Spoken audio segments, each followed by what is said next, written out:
Bernardo. Yes, Bernardo. Bakit? Ano po ang sin? Alam mo, nagulat ako niyang issue na yan. Kasi yan, October 9 pa nangyari. Last year. Ang nangyari niyan is a priest who I trust, a friend, ay humingi ng assistance sa akin na sabi niya, tulungan mo ako at meron akong isang witness dito na very vital na humihingi ng tulong ng custody. Eh wala naman akong capability, sabi niya wala siyang capability to render to give the assistance requested. Kaya sa tingin niya, kaya ko.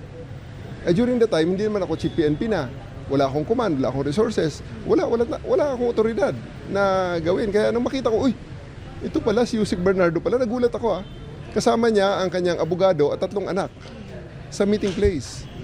So kasama niya si attorney, if I remember right, attorney Boji Miranda. Yon. Nandun sa meeting place kasama niya at 3 anak niya, 2 lalaki, 1 babae. Anak ni Yusek Bernardo. So ang in-advise ko sa kanila, abay, kung natatakot ka sa buhay mo or sa safety mo, better go to the WPP. Kasi ang WPP talaga ang tamang ahensya na magpoproteksyon sa'yo kung meron kang gustong sabihin. Kaya nagulat nga ako biglang, anong take custody? October 9 yun. Hindi ako chief PNP. Floating nga ako, sarili ko nga, hindi ko mabigyan ng trabaho, yun pa.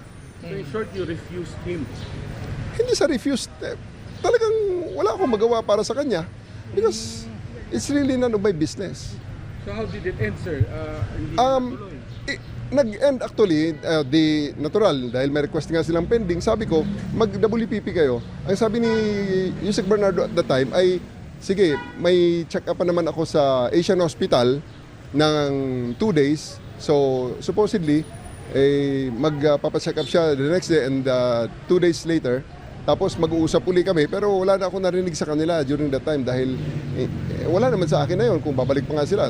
Sabi ko nga, ba't sila babalik sa akin? Wala naman akong magagawa para sa kanila.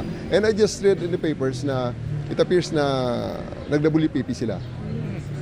So Yusek Bernardo reached out to you? Hindi, pare. Hindi ko kilala si Yusek Bernardo. Pare na kaibigan ko. Si Yusek Bernardo ay humingi ng tulong sa mga pare. At itong pare na to, nagkataon na kaibigan ko. Sabi kasi ni Senator Lacson, supposedly nagulat si Bernardo upon seeing you at nag-back out siya. Well, hindi ko na alam yun kung alam ba kung nasabihan ba siya nung pare na akong kakaharapin nung sinet up na meeting na yun. Kasi ako nagulat din ako na, sino to? Si Bernardo pala to. Ano naman ang papel ko sa buhay dito?